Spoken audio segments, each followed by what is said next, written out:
আমার রাসূল নামাজের শিক্ষা দিয়েছেন। আমার রাসূল ছিল মুআল্লিম, রাসূল ছিল শিক্ষক। বলেন সুবহানাল্লাহ। আল্লাহ রাসূল সাল্লাল্লাহু আলাইহি সাল্লাম মসজিদে নববীতে বসে রয়েছেন। এমন সময় একজন সাহাবী আমার রাসূলকে সালাম দিয়ে মসজিদের ভিতরে প্রবেশ করলেন। মসজিদের ভিতরে প্রবেশ করে তিনি নামাজের জন্য ইক্তেদা করলেন, নামাজ পড়লেন। নামাজ যখন কমপ্লিট হয়ে গেল, ভাই আমার বন্ধু, আমার সাহাবী আমার রাসূলকে সালাম দিয়ে দিলেন। আমার রাসূল বললেন, তোমার নামাজ হয় নাই, আবার নামাজে দাঁড়িয়ে যাও। সাহাবী আবার নামাজ আদায় করলেন। নামাজ কমপ্লিট করে দ্বিতীয়বার আমার রাসূলকে আবার সালাম দিয়ে দিল। বিশ্বনবী বললেন, সাহাবী রে, তোমার নামাজ এবারও হয় নাই, তুমি আবার নামাজ আদায় করো। প্রশংসা সবই কেবল তোমারই, প্রশংসা সবই কেবল তোমারই, রব্বুল আলামিন। দয়াল মেহেরবান, করুণা গফুরান, দয়াল মেহেরবান, করুণা গফুরান। আর কেউ নয়, তুমি মালিক।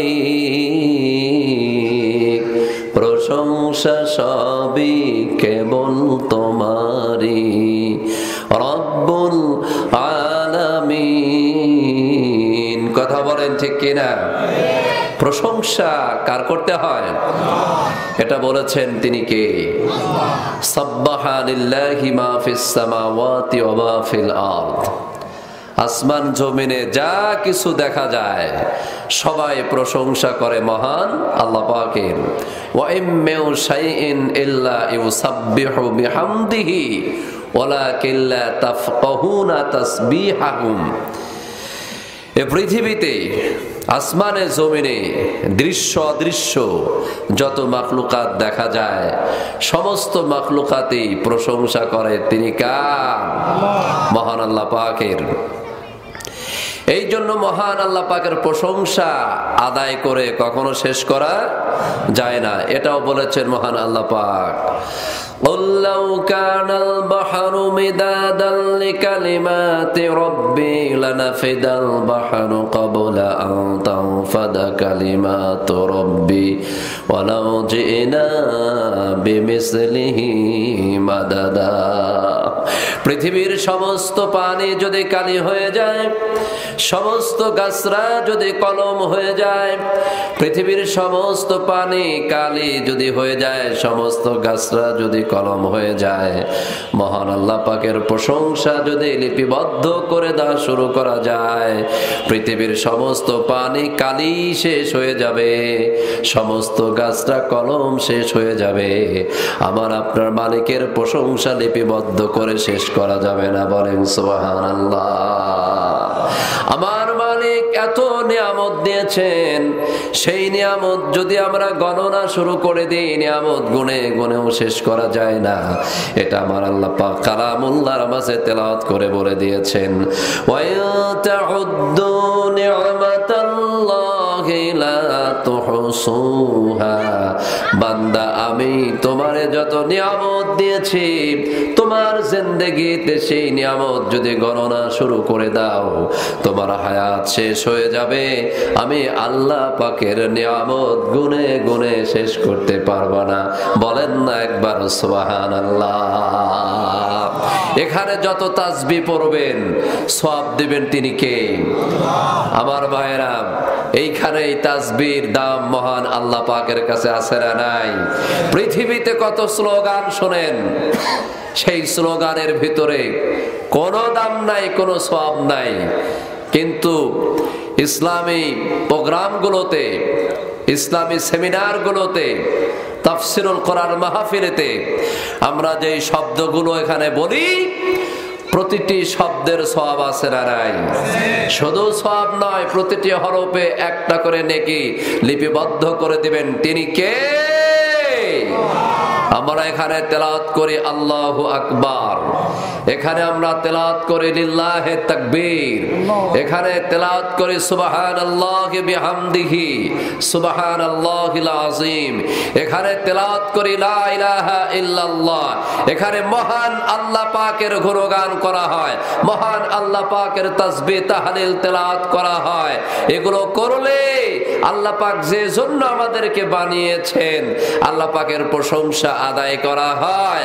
আর আল্লাহ পাক বলেছেন যে মা খলাকতুল জিন্না ওয়াল ইনসা ইল্লা লিয়াবুদুন, বান্দা আমি তোমারে বানিয়েছি শুধুমাত্র কেবলমাত্র আমার গোলামি করার জন্য, পৃথিবীর কোন রাজা বাদশার গোলামি করার জন্য নয়, ব্রিটিশের গোলামি করার জন্য আমি তোমারে বানাই নাই, ইউরোপের গোলামি করার জন্য আমি তোমারে বানাই নাই, আমি আমেরিকার গোলামি করার জন্য আমি তোমারে বানাই নাই, পৃথিবীর কোন রাজা বাদশার গোলামি করার জন্য আমি আল্লাহ পাক তোমারে বানাই নাই। আমি তোমারে বানিয়েছি শুধুমাত্র আমার গোলামি করার জন্য।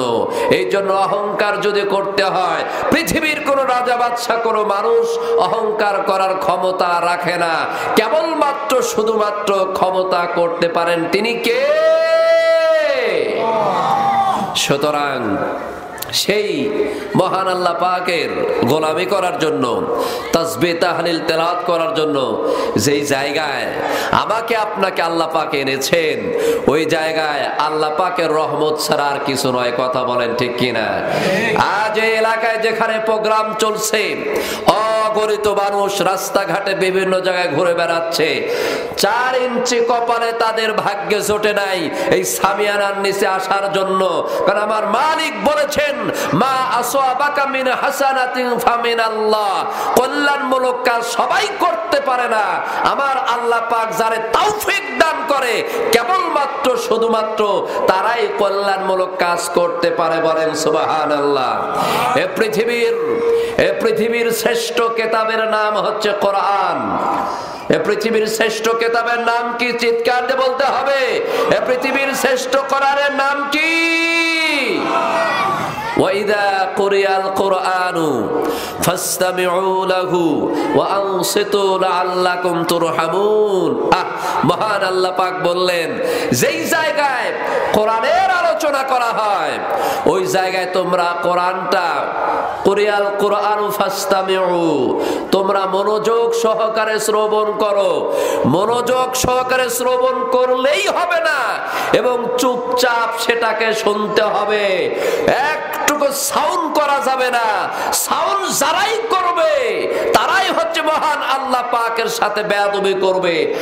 আর আল্লাহ পাকের কালামের সাথে বেয়াদবি করা মানে সরাসরি মহান আল্লাহ পাকের সাথে বেয়াদবি করা। কথা বলেন ঠিক কিনা? আমি অনুরোধ করব, সময় একেবারে সংক্ষিপ্ত, অল্প সময় কথা হবে।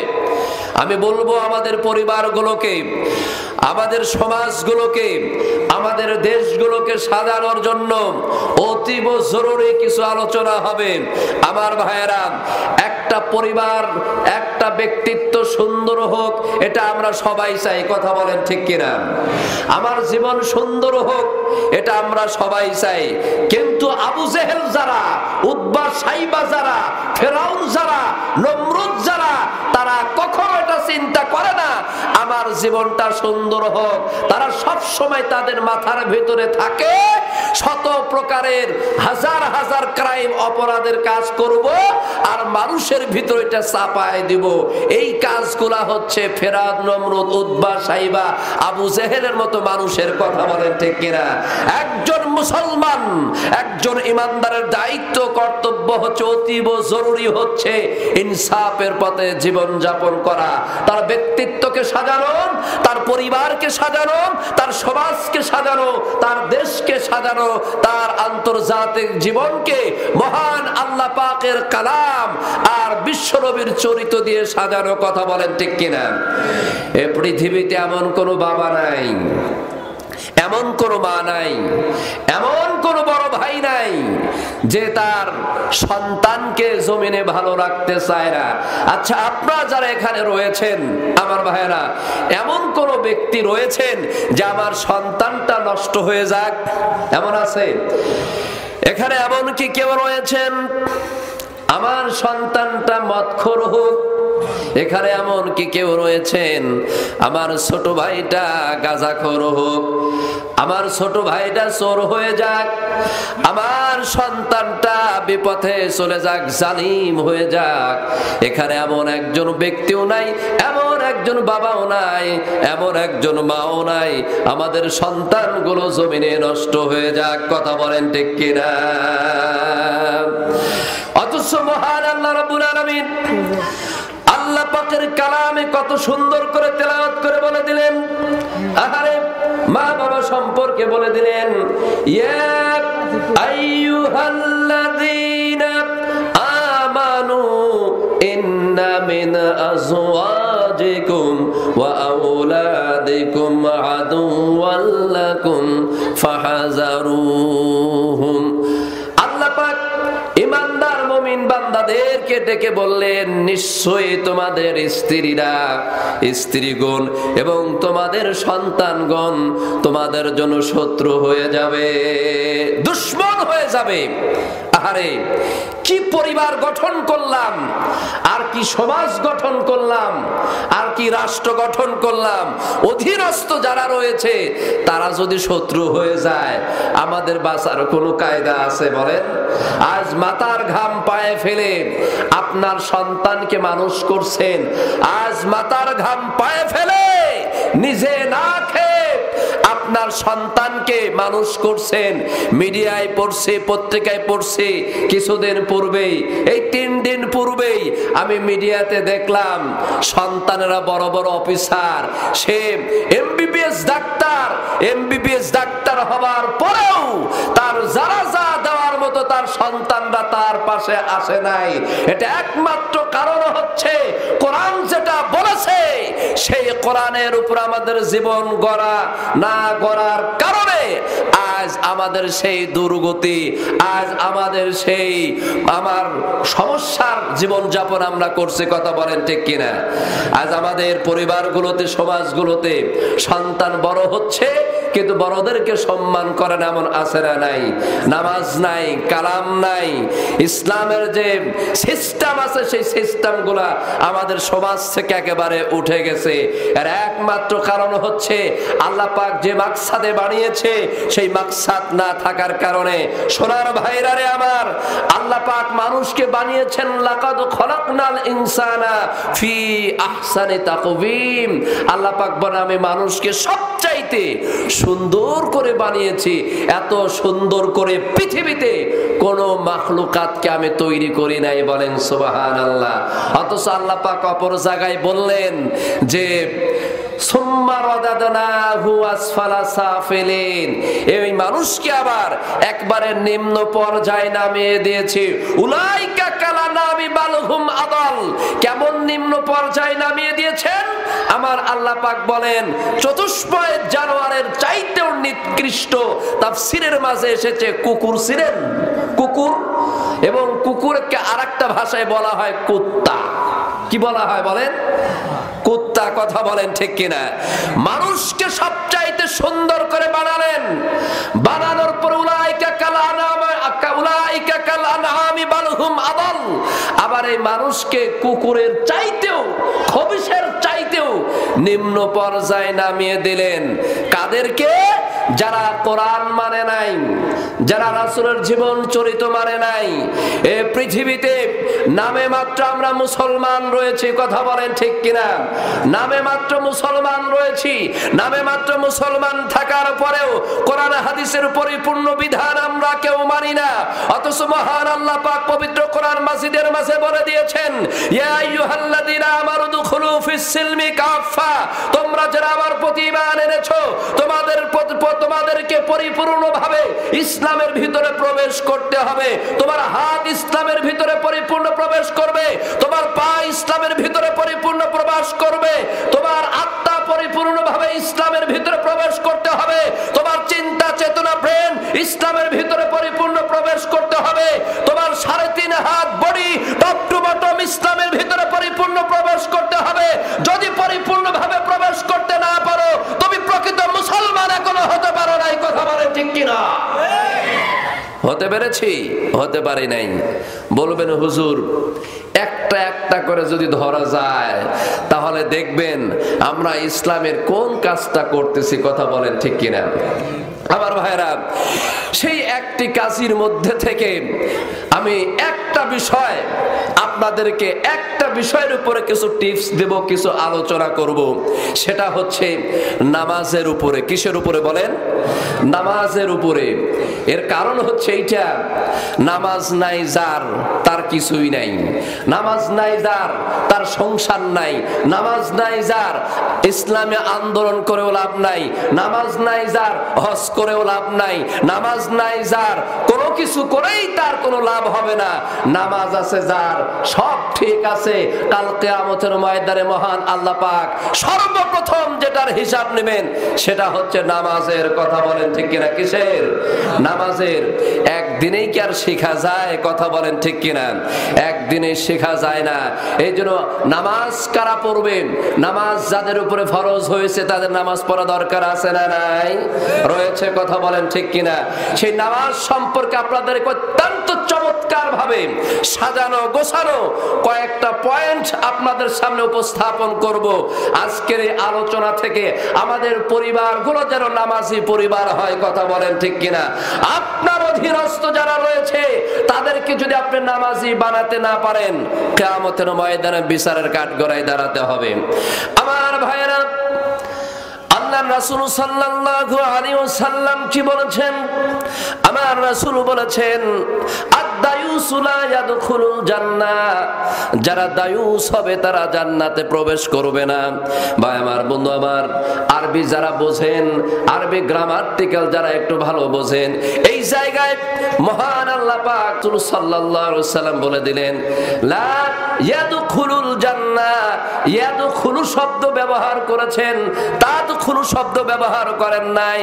মুযাক্কারের সিগা ব্যবহার করে বলেছেন, মহিলারা দায়ুস হয় না, দায়ুস হয় পুরুষেরা। দায়ুস হয় কারা? করা জোরে বলতে হয়। দায়ুস হয় কারা?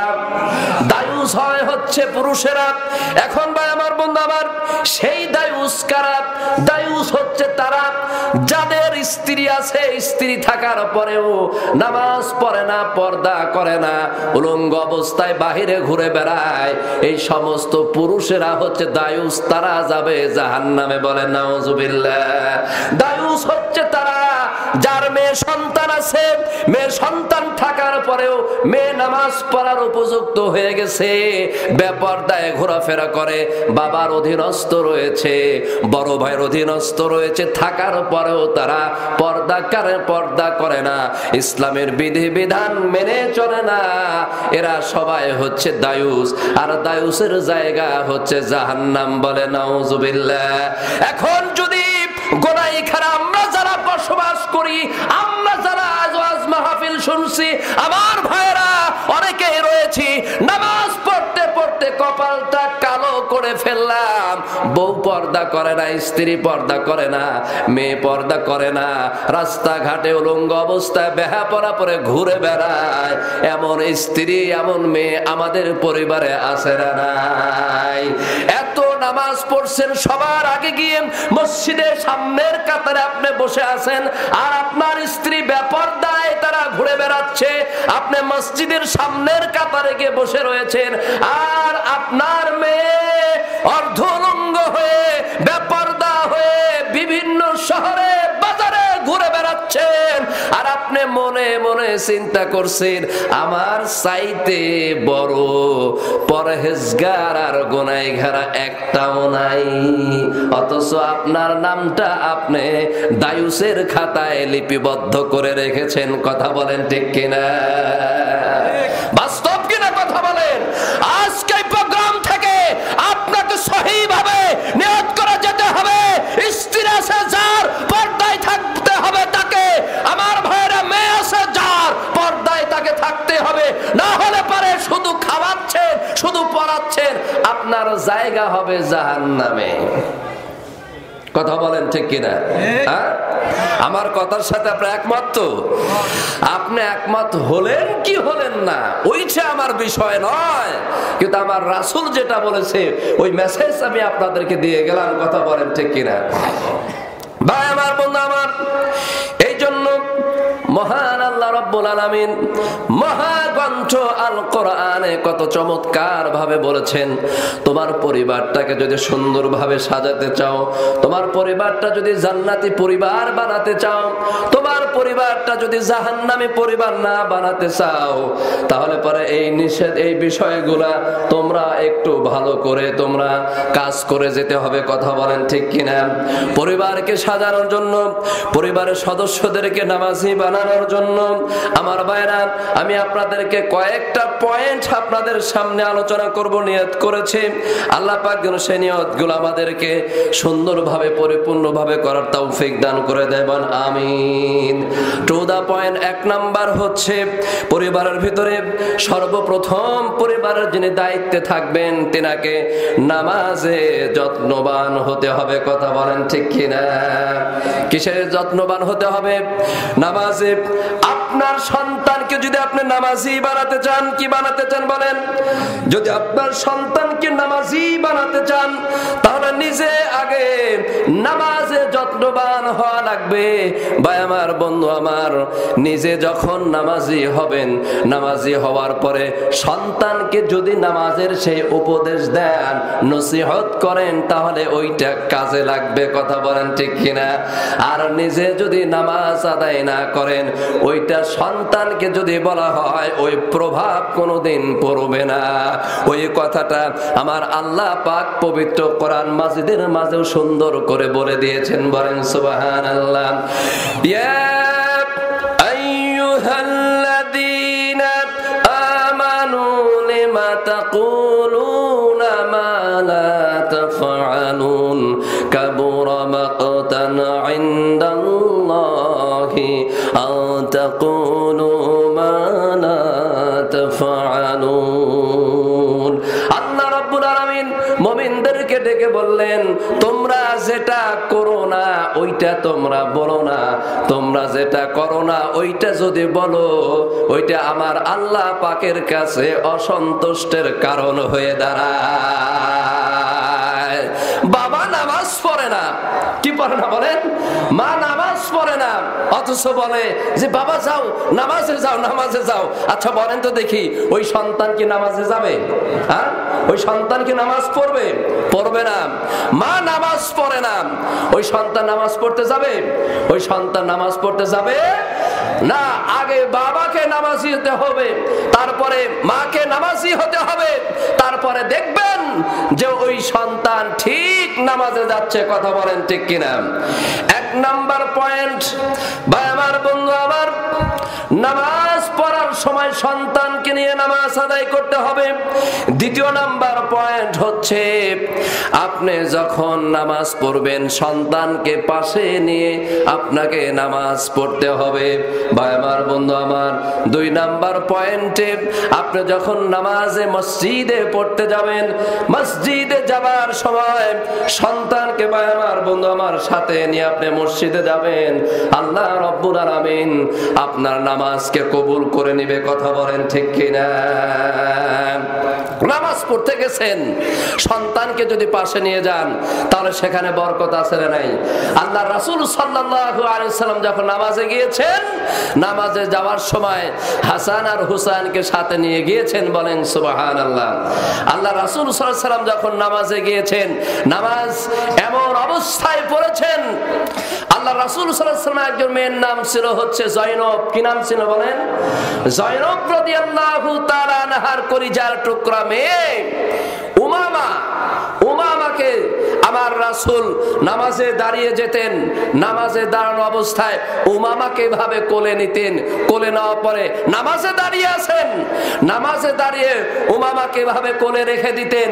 কোলে রাখার পরে আমার ভাইয়েরা যখন সেজদা দিতেন, কোল থেকে আবার নামাতেন, আবার যখন সেজদা থেকে উঠতেন উমামাকে আবার কোলে তুলে নিতেন। আমার রাসূল এভাবে নামাজ আদায় করেছেন। বলে আল্লাহু আকবার। আচ্ছা, আমাদের সন্তানেরা যদি পাশে আসে, নামাজ পড়ছে মুরব্বি, নামাজ পড়ছে, নামাজ পড়া অবস্থায় মুরব্বি নামাজে দাঁড়িয়ে গেছে, স্ত্রীকে শাসে বলতেছে, আমি কিন্তু নামাজে দাঁড়িয়েছি, খবরদার ছেলে পেলে যেন না চিল্লাচিল্লি করে, এমন আছে না নাই? ওই পরিবারের সন্তান কি নামাজি হবে? কথা বলেন ঠিক কিনা? ওই সন্তান পরিবারে নামাজি হবে না। আপনার দায়িত্ব এবং কর্তব্য হচ্ছে, ভাই আমার, বন্ধু আমার, আপনি যখন সন্তানকে নামাজের সাথে নিয়ে নামাজ পড়বেন, ওই সন্তান নামাজি হবে। কথা বলেন ঠিক কিনা? ওই সন্তান নামাজি হবে তখন। আর যদি সন্তানকে পাশে নিয়ে নামাজ যদি আপনি না পড়েন, ওই সন্তান নামাজি কোনোদিনই হবে না। কথা বলেন। এই জন্য আপনি যখন নামাজ পড়বেন, সন্তানকে পাশে নিয়ে নামাজ পড়বেন। দেখবেন একদিন দুই দিন যেতে যেতে ওই সন্তান নামাজ পড়বে কিনা বলেন। ভাই আমার, বন্ধু আমার, সন্তান নামাজ পড়বে আপনার সাথে। আপনি যেমনি ভাবে নামাজ পড়েন, সন্তানও তেমনি ভাবে নামাজ আদায় করবে। ভাই আমার, বন্ধু আমার, আল্লাহর রাসূল সাল্লাল্লাহু আলাইহি সাল্লাম তেমনি ভাবে নামাজ আদায় করেছেন। তার কারণ হচ্ছে আমার রাসূল নামাজের শিক্ষা দিয়েছেন। আমার রাসূল ছিল মুআল্লিম, রাসূল ছিল শিক্ষক। বলেন সুবহানাল্লাহ।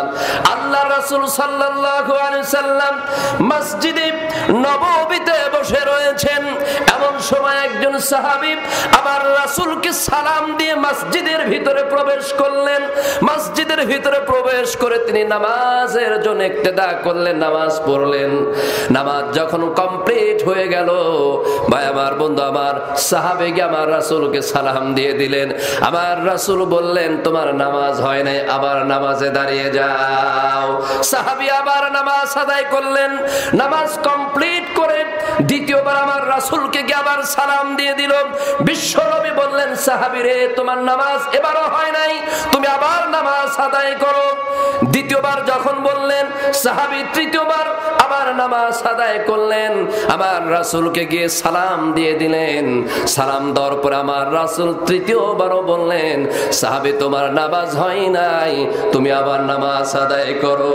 এবার চতুর্থবার সাহাবী দুই চোখের পানি ফেলে বলতেছেন, ইয়া রাসূলুল্লাহ সাল্লাল্লাহু আলাইহি ওয়াসাল্লাম, আমি যেভাবে নামাজ আদায় করেছি এর চাইতে সুন্দর করে আমি আর নামাজ পড়তে পারি না, আপনি আমারে নামাজ শিখিয়ে দেন।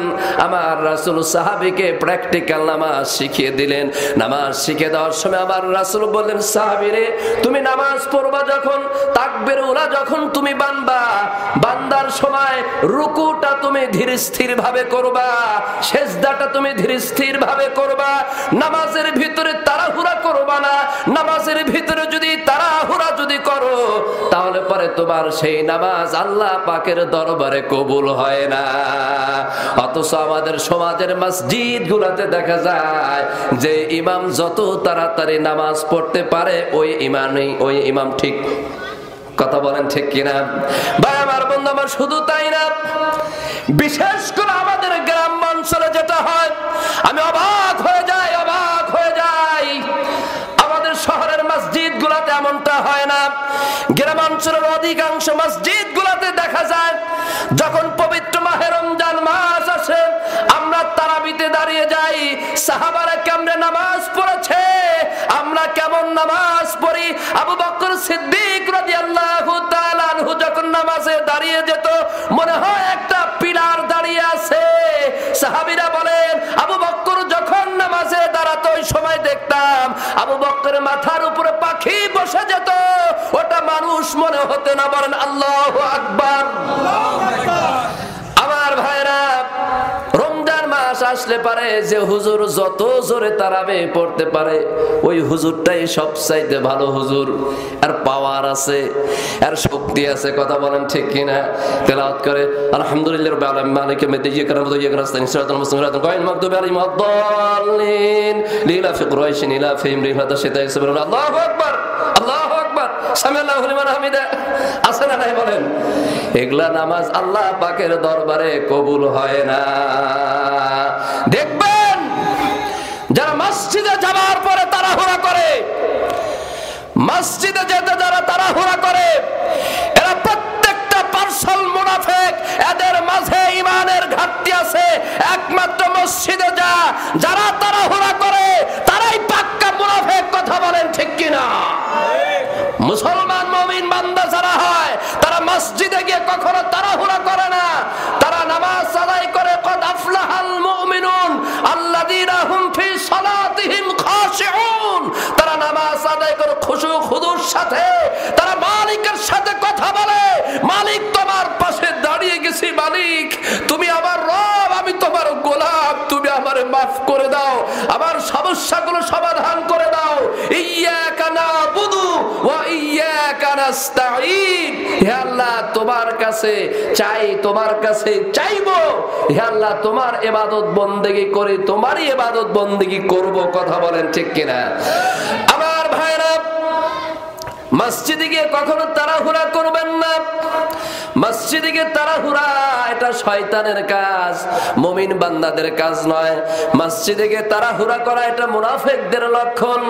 আমার ভাইরা, নামাজের প্র্যাকটিস করতে হবে, সেটা ধীর স্থির ভাবে। কথা বলেন ঠিক কিনা? নামাজের প্র্যাকটিস করতে হবে ধীর স্থির ভাবে। রুকু সেজদা গুলো যত সুন্দর করে করবেন, বরকত দিবেন আমার আল্লাহ রাব্বুল আলামিন। এরপরে তৃতীয় নাম্বার হচ্ছে অত্যন্ত চমৎকার। তৃতীয় নাম্বার হচ্ছে বুঝমান সন্তান যে হবে তাকে মসজিদে নিয়ে যেতে হবে। সামাজিক ভাবে যেগুলো অতীব জরুরি, একটা চ্যাপ্টার নিয়ে আপনাদের কাছে কিছু আলোচনা করতে চাই। ভাই আমার, বন্ধু আমার, বুঝমান সন্তানকে মসজিদে নিয়ে যেতে হবে।